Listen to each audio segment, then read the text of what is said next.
A very warm welcome to you. It's indeed a pleasure to have you join us again on Almond Finance and Wealth Reports this week. As you know, we are source for latest happening information in the financial sector of the nation's economy. Many thanks also to our partner on this program, Standard Alliance Life Assurance Limited, for their continued support. My name is Faith Wadi. On this edition of the program, since the collapse of corporations like Enron, emphasis of board of directors and management have shifted to the concept of enterprise risk management. On this edition of the program, I'll be speaking exclusively with Mr. Joel Aluko, the Managing Director and Chief Executive Officer of Leadway Associates. In focus will be enterprise risk management and its imperatives for operators in the financial services sector. Plus, the Pension Reform Act of 2004 prescribed, among other things, that employers with 5 or more employees on their payroll must provide the compulsory group life assurance policy for them. Unlike the pension, which is contributory, the group life assurance policy is solely funded by the employer by way of premium payment.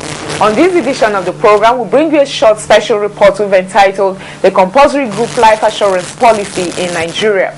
This report tends to give you all the details, information you need to know about the compulsory group life. Plus, our regulars on the program, our voice pop segments, Waiting Insurance, The Do Self, and Insurance Talk Celebrities Edition. I urge you, as always, to sit back, relax, and spend this time with us, for all the details are coming to you after this break. Please stay with us. On Almond Finance and Wealth Report, we ask the right people the right questions. No Nigerian trusts the other. And they don't believe, the average Nigerian doesn't believe that the insurance company will pay the claim. They believe that the insurance company will not pay the claim. So when you pay the claim, they are quite pleasantly surprised. A system that ensures that your naira will depreciate, that excess liquidity will prevail when you earn increasing dollars. It should be the reverse. The whole idea of insurance, is, as far as I'm concerned, is to spread the risk. That is the actual cost. We highlight the right events.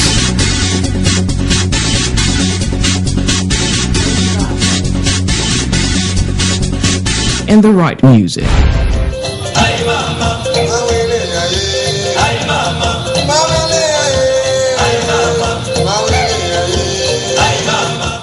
Join your host, Faith Ugwode, every week on this station.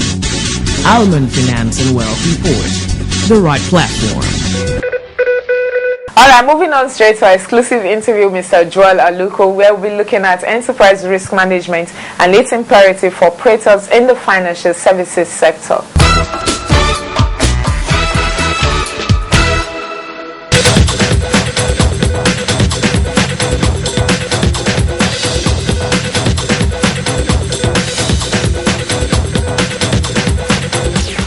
Alright, welcome back. On the site of Almond today, I have the privilege to be hosting the managing partner of Leadway Associates Nigeria Limited, who's an enterprise risk management specialist. I'm talking about none other than Mr. Joel Aluko, who is a special guest on the program today. Together, we'll be looking at EROM and its imperative for the financial services industry, especially for the insurance institution. Thank you so much, sir. You're welcome. Thank you. Okay, now let me start off by saying that EROM has become like the buzzword since 2008 global financial crisis. Now, I want to start by asking you, what is this new concept of enterprise risk management, and why is it so important for businesses that want to succeed? Thank you very much, madam. Enterprise risk management, it's important because as the global financial industry, the financial meltdown, since 2008, the focus remains on capital and liquidity management. With a strong economic balance sheet, we need to boost investors' confidence, shareholders' confidence. So all this came about Basel for the banking industry and Solvency II for the insurance industry. And we cannot talk about this new concept, enterprise risk management, without talking about Solvency II. And the whole idea has to do with an economic balance sheet, disclosure to the public and to regulators, with a strong risk-based supervision. So the whole idea is to increase the confidence of investors. Okay, now, so when you talk about enterprise risk management, what does it really mean in a layman's language? Thank you very much. There are a lot of definitions about enterprise risk management. My own definition, coming up in my book, enterprise risk management as the backbone of every organization. The layman definition about enterprise risk management, it is all about the quality of decision making within an organization after risk assessment towards achieving its corporate objective in line with regulatory requirements. Now you agree with me? The idea again is that no functions in an organization work in isolation. We must work collectively to achieve a corporate objective. And this corporate objective has to be in line with regulatory requirements. And also, our investors, shareholders, stakeholders, we need to boost their confidence. Again, I repeat, it's all about the quality of decision making within an organization after risk assessment towards achieving its corporate objective in line with regulatory requirements. Okay, now I'm going to pause you there. When you say risk assessment in line with regulatory objective, whose duty is that? Are you talking about the management or the board? Whose duty really is to set the tone for enterprise risk management in any organization? The board and the senior management. It is their responsibility. In America, there is an act called Sarbanes-Oxley Act. To be precise, Section 404 of Sarbanes-Oxley Act says it is the responsibility of management to design and implement a sound internal control system within an organization that will prevent any material deficiency go undetected into the financial statement. Okay, so what happened that's in America. Let's bring it home here. You find out oftentimes it's actually the board that sets the tones for what happened in an organization. Yeah. So if you go by that definition, do you think it will work here in Nigeria where the boards can override the decisions made by management or vice versa? Thank you very much. I solidly believe it will work here, but the bulk of the job has to do with the regulators. And that's why I want to congratulate the management, the entire team of NICOM, CBN, NDIC. They're doing a wonderful job by championing this ERM, risk-based supervision. I tell you, I was in the United States of America the other time when I had it. I said, fine, my people are doing wonderful. I can boldly tell you in the whole of Africa, aside Ghana, Nigeria is the only country embracing ERM now. But there's going to be a challenge. The challenge, the expertise, the skills to design and implement, they are not common. So it's going to work here, but bulk of the job is going to be with the regulators. Now, how the regulators going to achieve it? We need a specialist. We need a professional. We need somebody that has hands-on, that will further enlighten the board members, the senior management team, about the effect of override. When you're talking about the effect of override, you're talking about corporate governance. I have a simple definition for corporate governance. Okay, now before you go on with that, is it because some erroneously also think that ERM and corporate governance are the same? Is that true? No, absolutely not true. Absolutely not true. But there's a T-junction at which they consolidate each other. ERM, it's on its own, but there's a T-junction where they consolidate other. Because when we are talking about the tone at the top, we cannot obliterate the fact that corporate governance need to exist. So they marry themselves, but they are two different phrases entirely. ERM talk about the quality of decision making within an organization. Corporate governance talk about the tone at the top. In fact, my simple definition about corporate governance is there's something in auditing, they call it duty of care. Do it the way you would have done it if it is your own. Leadership by example. If you want to override, create an exemption and define the exemption, then you override there. But don't override at the entire expense of the firm. What most people don't know is that when we override, it has a simultaneous effect on the economy as a whole. It has an hyperlink, a multiply effect. I repeat again, the bulk job is still going to be the responsibility of the regulatory body. Alexander Lamfalussy Act is an European act that says there must be a cooperation among regulators. You know, I was so happy the other time I was in America and I saw Nikon summoning auditors, stakeholders to a meeting. I was so happy. I don't know anybody in Nikon, but as a professional, when you see fellow professional professing their profession, you need to give them kudos because it's not easy. So that's step one. But step two is that they're still going to be challenged. The framework itself, internal models, the risk-based supervision mechanism, there's a lot of job to be done. Okay, speaking of a lot of job to be done, I do know that you do mention NICOM. I do know that the insurance industry, the guidelines for ERM was introduced, and a lot of companies are actually still struggling to get a framework in place. Now, talking about challenges, how are they going to ensure that they have the right framework for enterprise risk management in place? It's not just doing it because you want the regulators to come and say that, oh, you have a framework for ERM and that's the end of the story. So how do you think they are going to build a culture of ERM so that over time they can actually have an enduring system in place that will ensure that their businesses succeed even after them? Thank you very much. The framework itself, when it is implemented, when it is designed and implemented by a professional, in fact, ERM doesn't have to do, there's an information technology aspect of ERM.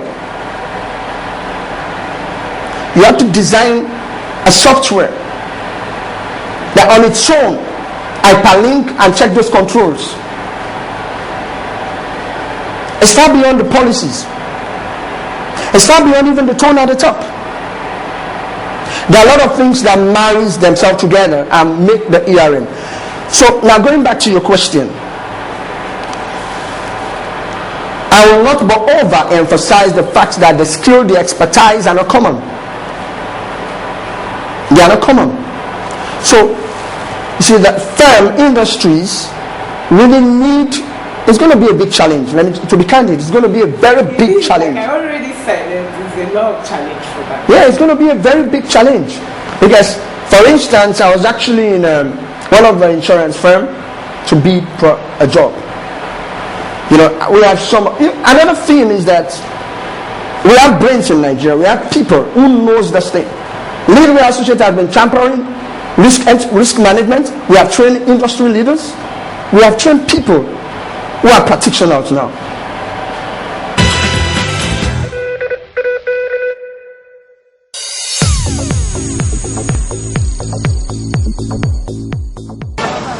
Like when I had my life insurance, I was next of kin to my elder brother, and that was with British American Insurance then. And when he died, I could not even claim anything. I was frustrated to the extent that I gave them the documents and left. So up to today, whatever we are doing, like all this third party, just to avoid government harassment, I don't see any benefit in insurance. As for me, as a victim, I don't know of others. Maybe other multinational companies may be enjoying because of their output or what they are collecting from them. But as an individual, it was a very bad experience.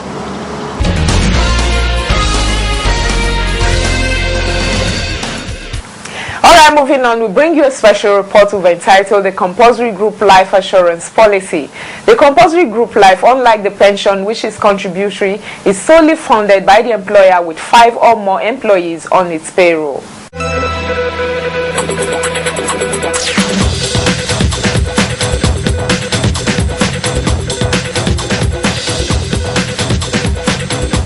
The Pension Act 2004 marks a new phase in the life assurance business. Hitherto, life assurance was voluntary and indeed procured by very few persons, necessitating the government to make the policy tax exempt. From the level of its patronage in the past, it may be fair to say that the fiscal incentive did not make the policy attractive enough. The Pension Act was mainly conceptualized to enable employees have permanent incomes all through their life such that their standard of living will not decline even after retirement. The following categories are covered by the Act. All employees of the public service of the Federation and all employees of companies in the private sector with a minimum of 5 employees are required to procure group life assurance policy in addition to having a pension scheme for the workers. Indeed, Section 9 subsection 3 of the Act mandates every employer of labor with workforce of not less than 5 to maintain a group life assurance policy for their employees with a minimum benefit of 3 times their total emolument. Employers are encouraged to do more than the prescribed minimum benefit as a way of further motivating their employees. Trust of life assurance policy. Life assurance is a peculiar insurance product that has an inherent element of investment in addition to providing cover to the insured for accidental or natural death. Unlike the other types of policies that benefit the policyholder only when there is a disaster, life assurance is a product that encourages policyholders to save over an agreed period of time such that certain benefits can be earned. Group life assurance scheme. This is a policy that can be likened to a death in service product. It is a scheme that is arranged to pay a benefit called a sum assured to the next of kin or dependents of an employee who dies in active service. This is usually a lump sum payment. It is a policy that is renewable annually. Under the policy, total annual emolument is defined as the basic salary, transport and housing allowance, and shall not include bonuses, overtime, directors' fees or other fluctuating emoluments. As provided in the Pension Act, an employer must procure this policy and continue to renew it on behalf of his or her employees. It is instructive to mention that the policy is usually designed by insurers in such a manner that it can be adjusted to accommodate new employees as they are engaged. Benefits of the policy. Unlike the contributory pension scheme, this is a policy that involves the payment of a premium to insure against the death of an employee either by natural or accidental causes. It is wholly paid for by the employer and enjoyed by the employee. The policy also can provide for accidents at work that result in permanent disability as well as cover for burial expenses by way of extension to the policy. It therefore demonstrates to employees that the employer places a great premium on their lives and contributions to the development of the organization where they work. Since it is statutorily required, employers who procure the policy would also enjoy tax exemptions. Apart from employees working in an organization, club members, associations, town meetings, as well as 5 family members that come together to arrange the group life assurance policy. Under this scheme, an employee who is age 30 with an annual emolument of 780,000 naira will be required to pay a premium of 6,084 naira. The death benefit will be 2,340,000 naira. More so, an employee who is age 43 with an annual emolument of 3.6 million, for example, would pay a premium of 45,252 naira with a death benefit of 10,800,000. Requirements of the policy.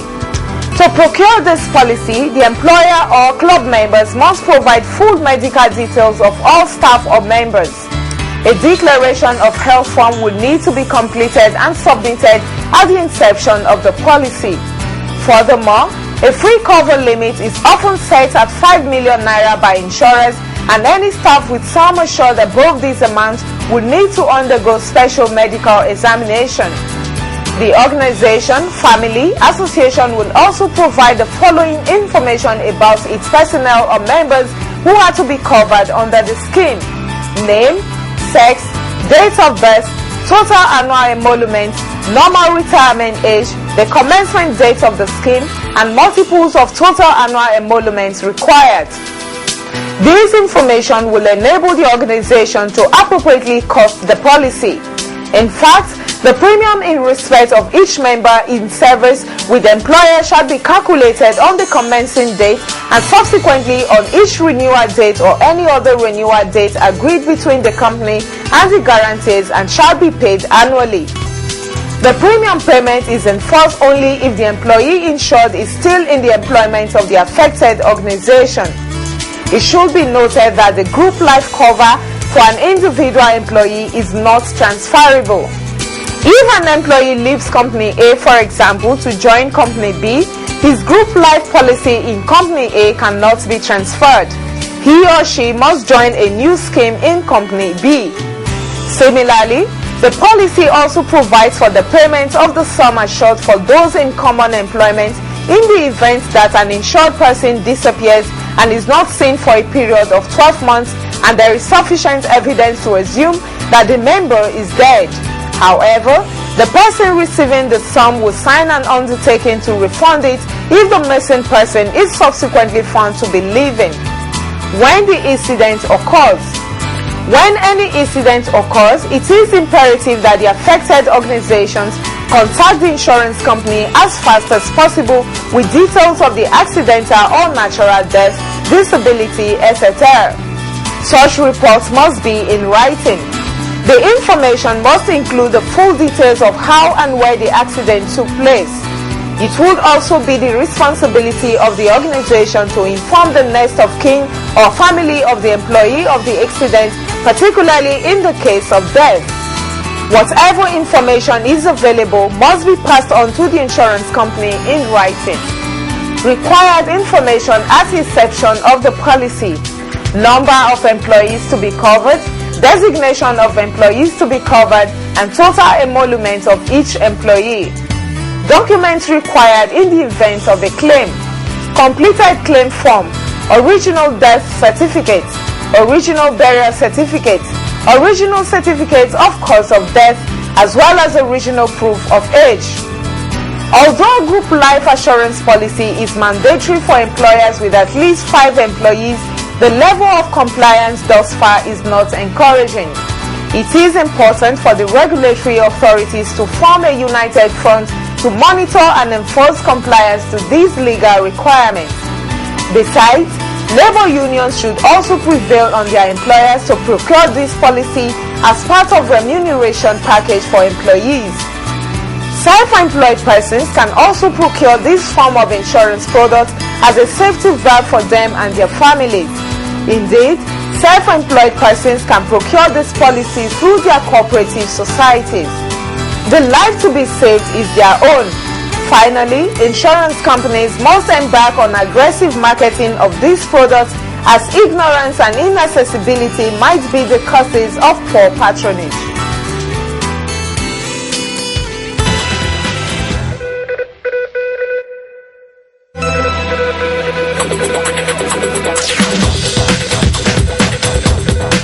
Hi, I remain the sex's finest some company there in Nigeria, Fagadelu Afemi Ademola, aka Omobaba #1. You're free to call me. Fine boy. It's just a simple question and very direct. Are you insured?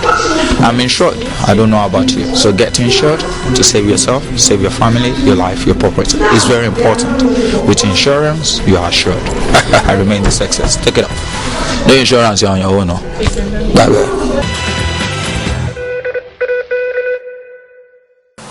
Alright, that's the time on this edition of the program. I do hope you thoroughly enjoyed it. Like I always say here, for comments, questions, observations, do feel free to get in touch with us on 017763981 or 08033357879, or better still, send us an email, almond4xx@yahoo.com or almondproduction@gmail.com. You can also visit us on our website, www.almondreports.com. Many thanks to our partner on this program, Standard Alliance Life Assurance Limited, appreciated for their continued support. Do not forget also to join us every Wednesday by 9:45 a.m. on Nigeria FM 102.7 for our Pidgin English program called Waiting Insurance Deductive. For any episode of this program that you've missed, be sure to catch it from our website www.almondreports.com. My name is Faith Ugwode. Until same time, same station next week, where we'll come your way with a fresh package of this program. From all of us here is goodbye.